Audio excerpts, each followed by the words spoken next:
नमस्कार मित्रांनो, शुभविवाह मालिकेच्या आजच्या भागामध्ये आता बाळ ही खूप रडत असतं. अमोलीने भूमीपासून बाळाला बाजूला काढून घेतलेलं असतं आणि ते बिचारं खूपच रडत असतं. आणि त्याच वेळेला आता इथे अमोली ही बाळाला शांत करण्याचा प्रयत्न करत असते. त्यावर भूमी ही अमोलीला म्हणते की अमोली, अगं तू हे सगळं काय केलंस? अगं मी बाळाला पाजत होते आणि तू मध्येच असं बाळाला काढून घेतलंस. अगं त्यामुळे बाळ रडतंय. अगं दे त्याला इकडे, त्याला आईच्या दुधाची गरज आहे, त्याला पिऊ दे दूध. असं म्हणून आता भूमी ही बाळाला घेण्याचा प्रयत्न करते. त्यावेळेला मग आता अमोलीला खूप राग येतो. अमोली म्हणते की भूमी हे बघ, गप्प बस. हिंमत कशी झाली तुझी हे सगळं करण्याची? का असं केलंस तू? माझ्या बाळाला का इथे घेऊन आलीस तू? त्यावेळेला पारितोष हा अमोलीला म्हणतो की अमोली हे बघ, शांत प्लीज त्रास करून घेऊ नकोस आणि प्लीज शांत हो अमोली. असं म्हणून तो तिला शांत करत असतो. परंतु अमोली म्हणते की बास पारितोष, बास झालं हां आता. आता मी अजिबात ऐकून घेऊ शकत नाही. आतापर्यंत मी तुझं खूप ऐकलं पारितोष आणि प्रत्येक वेळेला तुला समजूनही घेतलं, परंतु आता नाही. आता मी नाही समजून घेऊ शकत आणि आता मी ऐकूनही नाही घेऊ शकत. आता प्रत्येक वेळेला तू बोलायचं फक्त आणि मी मान डोलावायची असं होऊ शकत नाही. बस झालं आहे आता हे सगळं. आता सगळ्यांच्या देखत हा सगळा तमाशा सुरू असतो. आणि अमोली म्हणते की भूमी, का करत होतीस तू? तू कोण समजतेस स्वतःला? माझ्या बाळाची आई समजतेस का? तू कशाला माझ्या बाळाला इथे घेऊन आलीस? अगं मी आई आहे त्याची. मी बघितलं असताना काय करायचं? तू कशाला या सगळ्यामध्ये नाक खुपसलंस? तू माझ्या बाळाला का हात लावलास मला सांग. असं म्हणून आता तिच्यावरती खूपच चिडत असते. आणि मग आता ती म्हणते की तू हात का लावलास माझ्या बाळाला? तुला हा अधिकार दिला तरी कुणी? काय गरज होती तुला हे सगळं करण्याची? आम्ही आहोत ना आईवडील तिचे. मग तू का केलंस हे सगळं? तिची आई तिथे होती. मग तू का गेलीस माझ्या बाळाजवळ? का आणलंस तिला? नाही ते तिला का दूध पाजलंस? हे सगळं इंटेन्शनली करतेस ना तू? मुद्दाम करतेस ना? माझ्या बाळाला माझ्यापासून हिरावून घ्यायचं आहे तुला, म्हणून हे सगळं सुरू आहे ना तुझं, हो की नाही? म्हणून तू हे सगळं असं वागतेस. त्यावेळेला मग भूमी म्हणते की नाही गं नाही, अमोली तुझा गैरसमज होतोय काहीतरी. खरंच मी असं काहीच करत नाही आहे. त्यावेळेला मग अमोली रडत असते. ती म्हणते की माझं बाळ बिचारं तिथे रडत होतं आणि याच गोष्टीचा फायदा घेऊन तू इथे बाळाला घेऊन आलीस ना. तिला काही बोलता येत नाही आहे म्हणून तू तुझ्यावर हक्क गाजवणार आहेस का? तेव्हा मग आता भूमी म्हणते की नाही गं अमोली, प्लीज तू असं करू नकोस. माझ्याबद्दल प्लीज चुकीचा विचार करू नकोस तू. तर मग भूमी सांगायला लागते की अगं तिथे ना तुम्ही सगळे होळी खेळत होतात. मला बाळाचा रडण्याचा आवाज आला म्हणून मी बाळाकडे गेले. तुमच्याकडे बघितलं तर तुम्ही दोघं आनंदाने खेळत होतात. अगं मी म्हटलं तुम्हाला डिस्टर्ब कशाला करायचं, म्हणूनच मग मी बाळाला तिथून बाजूला घेऊन आले. मला असं वाटलं की बाळाला तिथल्या आवाजाचा त्रास होत असेल म्हणून मी बाजूला आणलं आणि तिला मी शांत करण्याचा प्रयत्न करत होते. पण किती काही केला ती शांत होतच नव्हती. मी तिला खूप समजवत होते की बाळा शांत हो, परंतु ती अजिबात शांत होत नव्हती. तिला ह्या सगळ्याचा खूप त्रास होत होता म्हणून मी तिला बाजूला आणलं. आणि मग मी तिला कुशीत घेतलं, तिला शांत करण्याचा प्रयत्न केला. परंतु त्यावेळेला मलाही समजलं नाही की काय झालं. मला पाना फुटला आणि मला असं वाटलं की हिला भूक लागली असावी, म्हणूनच मी माझ्या नकळत हिला पाजायला घेतलं. खरंच मला कळलं नाही गं अमोली, मी हे कसं केलं. परंतु खरंच माझी अशी काहीच इच्छा नव्हती, फक्त तिला भूक लागली होती त्यामुळे मी तिला घेतलं. त्यावेळेला मग अमोली म्हणते की नाही भूमी, तू हे सगळं ना खोटं बोलतेस. प्रत्येक वेळेच्या तुझ्या ह्या स्टोरी असतात, तू प्रत्येक वेळेला असंच काहीतरी स्टोरी रचून सांगत असतेस आणि आताही तू तेच केलं आहेस. तू माझ्या बाळाला माझ्यापासून हिरावण्याचा प्रयत्न केलास. का केलंस तू हे सगळं? सांग ना, का केलंस? काल तर मला फोनवर रात्री म्हणाली होतीस ना की तुम्ही दोघंही या इथे, बाळाला घेऊन या, आपण आनंदाने धुळवड साजरी करूया, सगळ्या आनंदाने एकत्र मजा करूया. परंतु काय केलंस तू? मागच्या वेळेला जी चूक केलीस तू पुन्हा रिपीट करणार नाहीस असं मला तू वचन दिलं होतंस ना. मग का केलंस भूमी असं? तू स्वतःच्या शब्दाला का फिरलीस सांग मला. मुद्दाम केलंस ना हे सगळं. तू हे सगळं मुद्दाम वागतेस मला माहिती आहे. फक्त आणि फक्त तुझं एकच इंटेन्शन आहे, ते म्हणजे बाळाला माझ्याकडून काढून घेणं, बाकी काहीही नाही. त्यावेळेला मग भूमी म्हणते की नाही गं अमोली, तू खरंच खूप चुकीचा विचार करतेस. मी असा काहीच विचार केलेला नाही आहे. रागिणीला मात्र या सगळ्याची खूप मजा वाटत असते. भूमीला जे काही बोललं जात असतं त्यामुळे तिला बरं वाटत असतं. त्यावेळेला मग आता इथे आकाश म्हणतो की हे बघ अमोली, तू प्लीज काहीतरी चुकीचा विचार करतेस. भूमी असं इंटेन्शन नाही करणार गं. बाळाला तुझ्यापासून वेगळं करण्याचं इंटेन्शन ती नाही ठेवणार. तेव्हा मग आता भूमी म्हणते की हो ऐक माझं, सगळेजण तेच बोलताय, अमोली असा चुकीचा विचार करू नको. अमोली म्हणते की नाही भूमी, तू प्रत्येक वेळेला असंच करते. मी तुला सांगते म्हणूनच तर मी आणि पारितोष इथे येत नव्हतो. परंतु तू काल जे काही बोललीस त्यावरून मी शांत झाले आणि ठरवलं की नाही, तुझ्याही मनाचा विचार केला पाहिजे, म्हणूनच मी बाळाला इथे घेऊन आले. परंतु काय आलं माझ्या नशिबी, बघितलंस ना पारितोष, इथे आपण धुळवळ खेळायला आलो, परंतु काय झालं बघितलंस ना, आज माझ्याच मुलीला माझ्यापासून पुन्हा हिने हिरावण्याचा प्रयत्न केला आणि हिने हे सगळं पुन्हा मला त्रास देण्याचा प्रयत्न केला. हिला सांगूनही ही ऐकली नाही. पारितोष, आता मात्र मला हे सगळं नाही सहन होणार. हे सगळं जे काही ती करते ना, मला नाही सहन होणार आहे सगळं. उगीचच आपण इथे आलो. मी तुला सांगितलं होतं माझ्या माऊची ही पहिली धुळवड आहे आणि म्हणून मग आपण आपल्याच घरी साजरी करूया असं मी तुला सांगत होते. परंतु तेव्हाही तू माझं पारितोष ऐकलं नाहीस. तुला कळतंय ना तू काय केलं असते. बघ आता काय होऊन बसलं आहे, किती त्रास होतोय तिला आणि त्याबरोबर आपल्यालाही. इथे यायचं नाही असं आपण ठरवलेलं, परंतु तरीही तुझ्या शब्दाखातर पारितोष आपण इथे आलो. परंतु बघ आज काय होऊन बसलं आहे ते. आणि सारखी सारखी ती बाळ रडत असते. त्यामुळे अमोली म्हणते की प्लीज बाळा रडू नकोस, अशांत हो, नको रडूस. पण ती आता रडतच असते. त्यावेळेला अमोली म्हणते की सगळ्यांना काय वाटतंय, ठीक आहे, मी बाळाला जन्म नसेल दिला, मी तिला नाही वाढवलं आहे 9 महिने पोटामध्ये, मला नाही माहिती की बाळाला जन्म दिल्याची सुखं काय असतात ती. परंतु मला इतकंच कळतं आहे की मी आई आहे ना या बाळाची, सांभाळते, प्रेम, माया, ममता सगळं काही लावते, जीवापलीकडे जपते त्या पिल्लाला. परंतु तरीही मला तुम्ही आई नाही म्हणणार का, असं म्हणून अमोली आता बिचारी खूप इमोशनल झालेली असते. आता बाळ रडत सारखं असतं.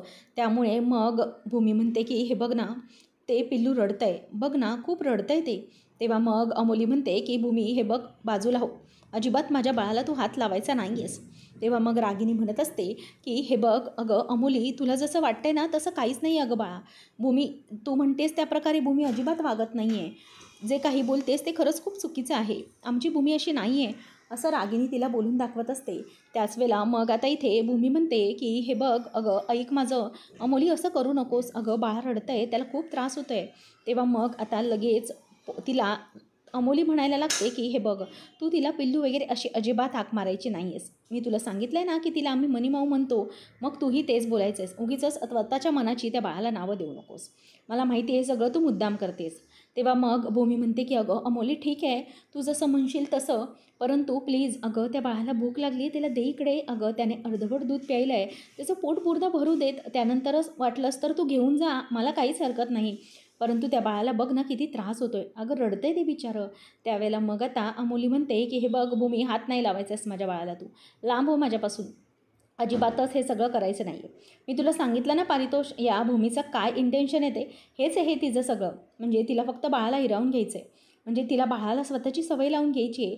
काही झालं तरीही एकदा की सवय लागली मग काय, बाळ हे तिच्याकडेच राहणार आणि मला ते एक्सेप्ट करणारच नाही, हेच तिला हवं आहे, म्हणून ती हे सगळं करते, बरोबर ना. परंतु नाही, मी माझ्या बाळाला ना अजिबात हिच्याकडे देणार नाही आहे. काही झालं तरीही बाळ हे माझं आहे आणि मी माझ्याकडून माझ्या बाळाला कुठेही दूर जाऊ शकणार नाही. तुला वाटत असेल भूमी की तू बाळाला पाजायला सुरुवात केलीस की बाळ तुझ्याशी अटॅच होईल, तुझ्याशी खेळेल ते आणि ते तुलाच आई समजायला लागेल. आणि मला तेच नको आहे. त्याची आई मी आहे, या बाळाची आई मी आहे, लक्षात घे. म्हणूनच तुझं जे काही आता इंटेन्शन आहे ना तू संपव. मला अजिबात हे आवडलेलं नाही आहे. भूमी, हे सगळं तू मुद्दाम करतेस, बरोबर ना. आणि आकाश आणि भूमी, तुम्ही दोघांनी ठरवले होतं बरोबर की नाही, तुमच्या बाळाला पिल्लू म्हणून हाक मारायची. मग तुम्ही हे ठरवले, मग तेच तुम्ही माझ्या बाळाशी करायला बघताय. तुम्ही स्वतःचं बाळ समजून माझ्या बाळाशी वागायला बघताय. परंतु ना मला ते अजिबात आवडणार नाही. काही झालं तरीही मी माझं बाळ कोणाकडेही देणार नाही. तेव्हा मग आता इथे आकाश म्हणत असतो की भूमी बस झालं आता. अमोली हे बघ, तू शांत हो, मी भूमीला समजावतो. तेव्हा मग आता आकाश भूमीवर ओरडतो की भूमी, हे सगळं काय आहे, अगं ते त्याचे आईबाबा आहेत, आपण त्याचा निर्णय कसा घेऊ शकतो. तेव्हा मग अमोली म्हणते की आकाश, अरे इतक्या कोमल स्वरात जर तू तिच्याशी बोलशील तर तिच्या डोक्यात काही शिरणार आहे का. तू जर तिला जरा ओरडशील तर तिला समजेल ना. त्यावेळेला मग आता लगेच आकाश म्हणतो की 1 मिनिट थांब, मी बोलतो आहे ना. आता तो तिच्यावर आणखी आवाज चढवून म्हणतो की बस झालं भूमी, आता मी अजूनही ऐकून घेणार नाही. अमोली आणि पारितोषचं बाळ आहे ते, त्याबद्दल काय निर्णय घ्यायचा ते दोघं घेतील ना. त्याच्यामध्ये आपल्याला मध्ये बोलण्याचा काहीच अधिकार नाही आहे. जे काही करायचं आहे ते दोघं ठरवतील. प्लीज आपण या सगळ्याच्या मध्ये पडायचं नाही. काही झालं तरी ते बाळ त्यांचं आहे, त्यांचा निर्णय ते घेतील. तू का बाळाला घेतलंस, आणि जर बाळ रडतच होतं ना मग तू अमोलीला सांगायला हवं होतंस ना, तू का असं केलंस, का वागलीस त्याच्याशी असं. तेव्हा भूमी म्हणते की आकाश प्लीज, तूही माझ्याबद्दल गैरसमज करून घेऊ नकोस, मी जे काही म्हणते ते ऐक. अरे माझं काहीच म्हणणं नाही आहे आकाश, मला फक्त एवढंच हवं आहे की ते बाळ खूप रडतं आहे, बघ ना. अरे त्याला खरंच आईच्या दुधाची गरज आहे, ते रडत आहे. एकदा की त्यांनी पोटभर दूध प्यायलं की बाळाला घेऊन जाऊन देत ना, मला काहीच प्रॉब्लेम नाही आहे, काहीच हरकत नाही आहे माझी. पण आता आता या क्षणाला बाळाला खरंच भूक लागली आहे, त्यामुळे बाळाला प्लीज दूध पिऊन घेऊन दे. तर इथे अमोली म्हणते की हे बघ, तू लांब हो माझ्यापासून. भूमी, मी तुला सांगितलं ना, माझ्या बाळाच्या जवळ येण्याचाही प्रयत्न करू नकोस. दूर हो माझ्या बाळापासून, ते माझं बाळ आहे, तुला काहीच घेण्याचा अधिकार नाही आहे. असं अमोली म्हणून इन्सिक्युअर होत असते आणि नुसती नुसती रडारड सुरू असते. आता इथे पारितोषलाही काय बोलावं काही सुचत नसतं, कारण खूप मोठं कॉम्प्लिकेशन निर्माण झालेलं असतं. आता अमोली म्हणते की हे बघ भूमी, तुला बाळाला अजिबात मी घेऊ देणार नाही. काही झालं तरी चालेल, परंतु माझं बाळ हे माझं आहे. पारितोष, आत्ता आपण इथून बाळाला घेऊन जातो. तेव्हा आकाश म्हणतो थांब अमोली, थांब. मला कळतं आहे तुला जे काही होतं आहे त्याचं, परंतु तू प्लीज या बाबतीत चुकीचा निर्णय घेऊ नको. मी हवी तर तुझी माफी मागतो. मी माझ्या वतीने, भूमीच्या वतीने, दोघांच्याही वतीने तुझी माफी मागतो. जे काही घडलं ते फार चुकीचंच घडलं आहे, परंतु प्लीज आता तू या गोष्टीवरून वाद घालू नकोस. मी माफी मागतो तुझी, प्लीज स्वतः त्रास करून घेऊ नकोस. अमोली मात्र रडत असते. ती म्हणते की कसा त्रास नको करून घेऊ स्वतःला. माझं बाळ माझ्यापासून हिरवण्याची फिलिंग येते मला. माझं बाळ माझ्यापासून लांब जाईल कायमचं. ही असं वागायला बघते. त्यावेळेला मग आता आकाश म्हणतो भूमी, नाही, तू जे म्हणतेस ते होऊ शकत नाही, शक्य नाही आहे ते. भूमी म्हणते की अरे का शक्य नाही आहे ते? अरे ते बाळ आहे, ते त्यांचं असलं तरीही त्याला भूक लागली आहे ना. परंतु काही कोणी ऐकायला तयार नसतं. आता अमोली बाळाला बाजूला घेऊन उभी असते. आकाश भूमीला हाताला धरतो आणि घेऊन जात असतो. आणि भूमी म्हणते आकाश, अरे ऐक माझं, ते बाळ रडतं आहे, त्याला भूक लागली आहे, त्याला आईच्या दुधाची गरज आहे, प्लीज माझं ऐक. असं म्हणून आता भूमी ओरडत असते, परंतु आकाश ऐकत नाही. भूमीला त्यांच्या रूममध्ये तो घेऊन जातो. अमोली मात्र बाळाला तिथेच घेऊन उभी असते आणि पारितोष तिला शांत करत असतो. आकाश भूमीच्या हाताला धरतो आणि तिला रूममध्ये घेऊन येतो. आणि भूमी म्हणते की आकाश प्लीज माझं ऐक ना, असं काय करतोयस तू? आकाश म्हणतो की भूमी, तू माझं ऐक आता. तुझं काय चाललं आहे भूमी हे सगळं? अगं तुला कळतं आहे का, तू तिच्याबरोबर असं कसं वागू शकते? भूमी म्हणते आकाश, अरे तू समजून घे ना मला. अरे त्या बाळाची काय चुकी आहे यामध्ये? अरे ते रडतं आहे, त्याला भूक लागली आहे. तर मग आकाश म्हणतो की अगं ते तसं आई वडील, अमोली बघून घेईल, त्या बाळाला भूक आहे तर ती बघेल ना. तू काय करतेस, तू काय इंटरफेअर करतेस या सगळ्यामध्ये स्वतःला? तू मला काय म्हणाली होतीस की आपण फक्त बाळाशी बोलूया, खेळूया, बाकी काहीच नाही करायचं. मग तू हे मधून सगळं का काढलंस? का तू असं वागलीस? अमोली म्हणते ते एका अर्थी बरोबर आहे. अरे ती इन्सिक्युअर होती तुझ्याकडे आल्यानंतर, तिच्या बाळाला तू हिरावून घेशील याबद्दल.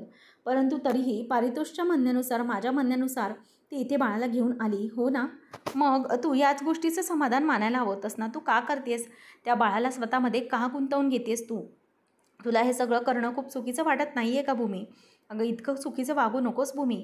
भूमी म्हणते की आकाश, हे बघ, मला इतकंच कळतं आहे की त्या बाळाला सध्या भूक लागली आहे आणि त्याला भुकेची गरज आहे, त्याला दुधाची गरज आहे, त्यामुळे तेच मी पूर्ण करते आहे. बाकी माझं काहीही म्हणणं नाही आहे. त्या बाळाला घेऊन जाऊन देत. परंतु सध्या तरी मला मला समजून घे ना आकाश, की मी काय म्हणण्याचा प्रयत्न करते आहे. अरे मला खरंच काहीच इंटेन्शन नव्हतं. तुला माहिती आहे, मला इतकं बरं वाटलं त्या बाळाला जवळ घेतल्यानंतर, माझ्यात मायेची ममता आली. आणि जेव्हा मी बाळाला पाजलं तेव्हा मला खरंच असं वाटलं की मी आपल्या बाळाला पाजते. मला असंच मनातून वाटू लागलं की आपलं बाळ आहे हे. आकाश म्हणतो हेच हेच तर तुझं जे गुंतणं आहे ना, तेच तर आपल्याला कमी करायचं आहे. हेच नाही वाटायला हवं आहे तुला. अगं तू डोक्यात घालून घे की आपण त्या बाळाचे आईबाबा नाही, बाळाचे आईबाबा पारितोष, अमोली आहेत. तेच त्या बाळाचा काही तो निर्णय घेतील, आपल्याला त्यात बोलण्याचा काहीही अधिकार नाही. भूमी म्हणते आकाश, प्लीज माझं ऐकून घे ना, असं चुकीचं नको बोलूस तू. मला कळतं आहे, माझं म्हणणं पटवून घे प्लीज. तू तरी मला निदान समजून घे. तुझ्याकडूनही अपेक्षा नाही आहे का मला? तेव्हा आकाश म्हणतो की भूमी, अगं हे सगळं तू मनातून काढून टाक. आपण त्या बाळाचे आईबाबा कधीही बनू शकत नाही. भूमी, तू कितीही काही विचार कर, परंतु एक गोष्ट मी तुझ्यासमोर आता हात जोडून क्लिअर करतो. बघ, कधीही काहीही आता चुकीचं वागू नकोस. हे बघ, मी हात जोडतो. त्या बाळाला तू स्वतःची लळा लावण्याचा प्रयत्न करू नकोस. कितीही काही झालं तरीही पारितोष आणि अमोली या सगळ्यामध्ये इन्सिक्युअर होत आहेत. जास्त अमोली. या सगळ्यात फक्त तुझा विचार करून त्यांनी बाळाला आणलं आणि तू मात्र अशी वागलीस, असं कसं चालेल? तेव्हा भूमी म्हणते आकाश, अरे तू तरी असा नको वागूस माझ्याबरोबर. तू जर अशा माझ्याशी तुटक तुटक बोललास तर मग कसं चालेल ना? मला प्लीज, मला समजून घे. तेव्हा ती म्हणते एकदा, फक्त एकदा मला त्या बाळाला घेऊ दे, त्याला पोट भरून दूध पाजू दे, नंतर मग मुलीला घेऊन जाऊन दे. आकाश म्हणतो नाही, ते शक्य नाही. भूमी ओरडून म्हणते आकाश, का शक्य नाही आहे ते? का शक्य नाही आहे सांग ना मला. अरे तुम्हाला सगळ्यांना कळतं आहे का? अरे ते बाळ उपाशी आहे, या सगळ्या पलीकडचं एक गोष्ट म्हणजे त्या बाळाची भूक, त्याची भूक भागणं गरजेची आहे ना. अरे आपण म्हणतो ना की अगोदर आपण देवाला नैवेद्य दाखवतो, नंतर आपण स्वतः जेवतो. मग अरे बाळ ही देवच आहे ना, देवाचं रूप आहे, देवागरचं फूल आहे ते लहान मूल म्हणजे. मग त्याचं पोट नको का भरायला? त्याच्या अगोदर आपण कसं खाणार आहोत सांग मला, त्याचं पोट भरलं पाहिजे. तेव्हा आकाश म्हणतो, बोबी हे बघ, आत्ता मला काही माहिती नाही आहे, आता प्लीज तू मला चिडायला लावू नकोस. प्लीज भूमी, काही झालं तरीही मी तुला आता हे करू शकणार नाही आणि हे अशक्य आहे. आता बाळाला मी अजिबातच हे सगळं करू देणार नाही. आणि काही झालं तरीही तू एक गोष्ट मात्र लक्षात घे, तुझ्या मनात आता काही घडणार नाही, कारण पारितोष आणि अमोली आता पुन्हा इथे बाळाला घेऊन येणारच नाही आहेत. त्यामुळे तू या गोष्टीचा विचार करणं सोडून दे. भूमी, आता हे काही शक्य नाही. बाळ हे आपल्याकडे पुन्हा कधी आता येऊ शकणार नाही आणि तू तसा विचारही करू नकोस. लक्षात घेतलंस? आता बाळ किंवा तू दोघंजणही एकमेकांपासून लांबच राहायचं आहे आणि या बाळावर आता आपला अधिकार नाही, हे लक्षात घे. ते बाळ हे त्या दोघांचं आहे, त्यामुळे तू बाळाकडे आता जायचे नाही. असं म्हटल्यावर आता भूमीला खूप वाईट वाटतं. तिला तिथल्या तिथे रडू कोसळतं. काय करावं हे तिला काहीच कळत नाही. त्याच वेळेला मग आता इथे आकाश हा तिथेच थक्क बसलेला असतो.